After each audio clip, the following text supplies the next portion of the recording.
Selamat datang di Java Basic Tutorial yang ke-17. Oke, pembahasan kali ini tentang array dan keturunannya. Saya nyebutnya array dan keturunannya. Oke, ada beberapa arrays, array list, ada list tapi ini berupa interface apa. Kemudian collections. Oke, saya nyebutnya arrays dan keturunannya. Kita mulai dari arrays-nya aja dulu. Arrays itu semacam kayak container untuk menyimpan data. Let's say kalau kemarin kita menggunakan variable misalnya ini sama dengan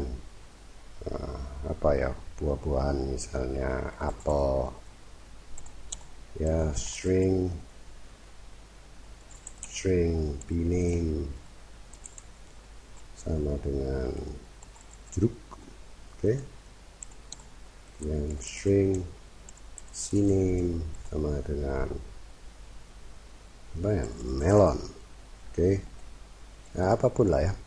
Kalau kita punya ribuan, puluhan ribu, ratusan ribu, jutaan, ya nanti suatu hari kalau kita sudah menggunakan database, kita akan punya ribuan data, dan setiap masing-masing data itu mungkin akan kita manipulate. Disitulah tidak mungkin untuk kita mengassign satu variable untuk masing-masing data, maka diperlukan array. Dalam hal ini array seperti ini, data type-nya misalnya string, kita kasih square bracket, kita tentukan satu nama, misalnya buah. Oke, kemudian kita buka kurung yang keriting ini, curly braces. Kemudian kita sebutkan namanya apel, jeruk, melon. Ini satu cara. Ada cara satu lagi, string buah segar. Oke, sama dengan new string, ini pakai instantiate. Nah, di sini bedanya dengan cara yang ini, kita sudah tahu elemennya apa aja yang mau isi. Kalau cara ini kita belum tahu, tapi kita sudah harus tahu jumlahnya berapa elemen. Misalnya 3. Kita harus ketik ada 3 elemen yang harus diisi. Oke. Kalau ini ngisinya buah segar, indeks 0 sama dengan apel. Buah segar, indeks 1 sama dengan jeruk. Oke, buah segar, indeks 2 sama dengan melon. Oke, jadi satu ini adalah satu elemen, ini satu elemen, dan setiap elemen itu punya indeks, dan indeks yang pertama adalah 0, indeks yang kedua adalah 1, indeks yang ketiga adalah 2, dan seterusnya. Jadi indeksnya diawali dari 0. Ini yang disebut dengan array. Nah, ini variable kita gunakan kalau kita mau menggunakan cuma 1, 2, atau 3. Oke, tapi kalau kita mau menggunakan banyak, maka kita harus lebih baik kita menggunakan array. Semua data type bisa kita create array. Integer juga bisa. 6 sama dengan, kita bisa create langsung 1, 2, 3, 5, 5, 5, 9, 9, 9, 10.000, ya, ini bisa. Float, double, semua bisa. Oke, kalau kita mau create 1, double b6 sama dengan new double, ada 5, boleh 5 ya, bikin aja 5, 1, 1, 1, 1, 1, 1, 1, dan seterusnya. Oke, kemudian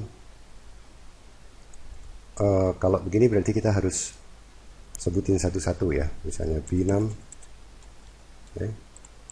b6 pada indeks 0 sama dengan 1 poin.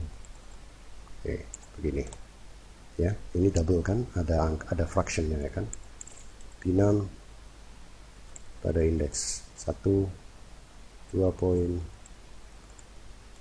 Oke, ya, Oh, sekarang cukup 2 elemen, ini ada 5, tapi kita baru ingat cuma 2, nggak apa-apa, bisa kita create kemudian juga bisa.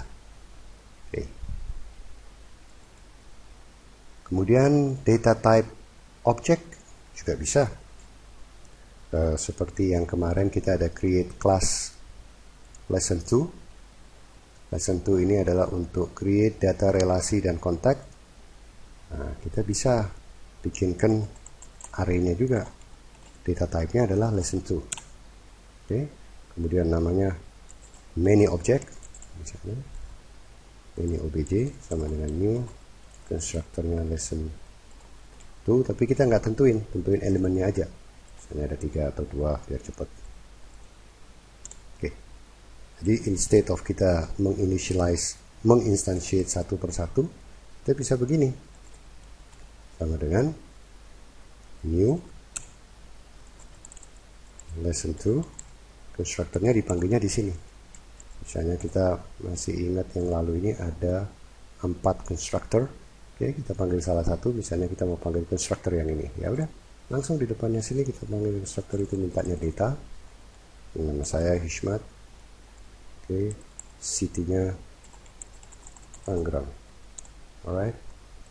Many obj pada indeks ke-1, new lesson 2. Mau manggil beda constructor juga bisa, nggak ada masalah. Dewi misalnya Serpong. Oke. Nah, ini materinya cukup luas, jadi nggak cukup waktu untuk di tutorial ini. Saya harus lanjut di tutorial yang berikutnya. Sampai jumpa dan salam.